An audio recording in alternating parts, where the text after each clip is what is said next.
Assalamualaikum warahmatullahi wabarakatuh. Alhamdulillahi rabbil alamin. Nahmaduhu wa nasta'inuhu wa nastaghfiruh.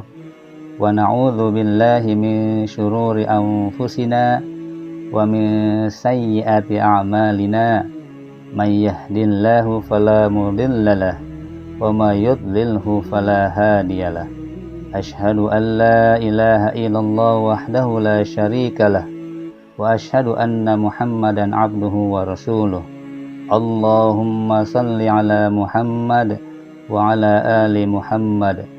Rabbi shrah li sadri wa yassir li amri wahlul 'uqdatam min lisani yafqahu qawli.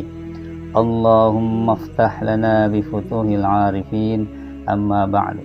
Anak-anakku yang soleh dan soleha, para penghafal Al-Quran yang Allah Subhanahu wa Ta'ala muliakan, pada kesempatan kultum kali ini Pak Afif akan menyampaikan sebuah tema tentang fadilah atau keutamaan atau keistimewaan menghafal Al-Quran. Anak-anakku yang soleh dan soleha, para penghafal Al-Quran yang Allah muliakan, para penghafal Al-Quran adalah manusia pilihan Allah. Mereka sangat istimewa di sisi Allah, dan Allah pun akan meninggikan kedudukan mereka baik di dunia maupun di akhirat. Mereka yang menjaga kalamullah, maka mereka pun akan dijaga oleh Allah Subhanahu wa Ta'ala. Mereka yang memuliakan Al-Quran, maka Allah pun akan memuliakan mereka. Di dalam Al-Quran dan hadis Rasulullah Sallallahu Alaihi Wasallam banyak dijelaskan tentang keutamaan-keutamaan yang akan didapatkan oleh mereka para penghafal Al-Quran atau Ahlul Quran. Seseorang yang menghafal Al-Quran, Allah akan jadikan dia sebagai keluarganya Allah Subhanahu wa Ta'ala. Sebagaimana Rasulullah Shallallahu Alaihi Wasallam bersabda, sesungguhnya Allah mempunyai keluarga di antara manusia. Kemudian para sahabat bertanya, siapakah mereka wahai Rasulullah? Beliau menjawab, mereka adalah para ahli Al-Quran. Mereka adalah para penghafal Al-Quran. Merekalah keluarganya Allah dan merekalah pilihan-pilihannya Allah. Hadis riwayat Ahmad. Dan Allah pun akan menjadikan seorang penghafal Al-Quran sebagai manusia terbaik di sisinya. Dalam sebuah hadis disebutkan, khairukum man ta'allamal Qur'ana wa 'allamahu. Sebaik-baik orang di antara kalian adalah orang yang mempelajari Al-Quran dan mengajarkannya. Hadis riwayat Bukhari. Jadi Allah tidak melihat, Allah tidak menilai kebaikan seorang hamba dari kekayaannya. Allah tidak melihat kebaikan seorang hamba dari ketampanannya. Allah tidak melihat kebaikan seorang hamba dari kecantikannya. Allah tidak melihat kebaikan seorang hamba dari kepandaiannya. Tetapi Allah akan lihat kebaikan seorang hamba dari kedekatannya dengan Al-Quran. Sebanyak apapun hartanya, cantik apapun rupanya, seganteng apapun rupanya, sepandai apapun kepintarannya, bila ia jauh dari Al-Quran, maka ia bukanlah orang terbaik di mata Allah Subhanahu wa Ta'ala. Dan sebaliknya, sekalipun ia orang miskin, sekalipun ia orang bodoh, sekalipun ia buruk rupanya, jika ia dekat dengan Al-Quran, maka ia adalah manusia terbaik di sisi Allah Subhanahu wa Ta'ala.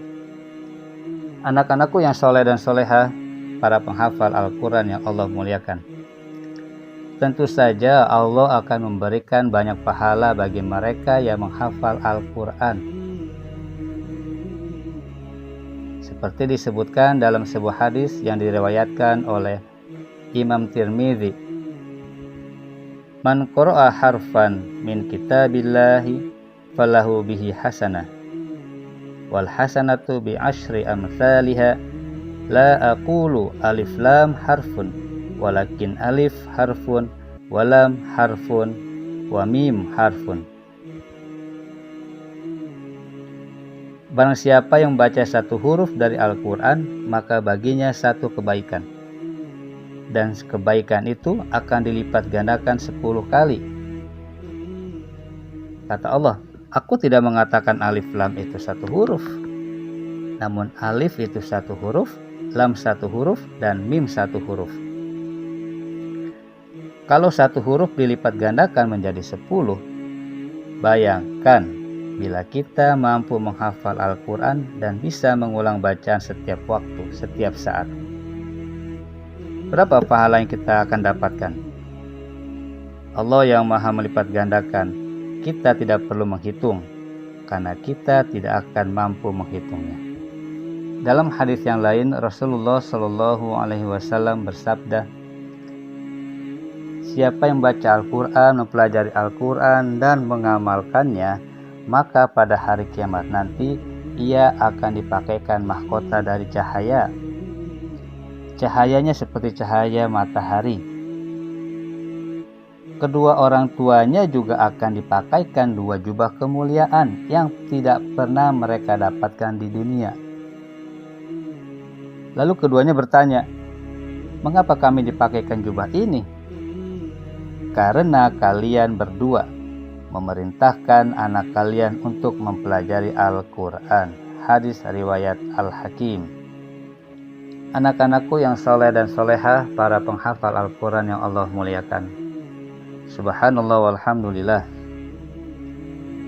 Dari hadis tersebut sangatlah jelas bahwa Allah pun memberikan penghargaan, memberikan kehormatan, memberikan kemuliaan, memberikan mahkota kemuliaan bukan hanya kepada kita yang sedang menghafalkan Al-Quran, tetapi juga kehormatan, kemuliaan tersebut pun akan diberikan kepada kedua orang tua kita. Dan inilah hadiah teristimewa, dan inilah hadiah terbaik yang bisa kita berikan, yang bisa kita sematkan kepada kedua orang tua kita. Karena apa?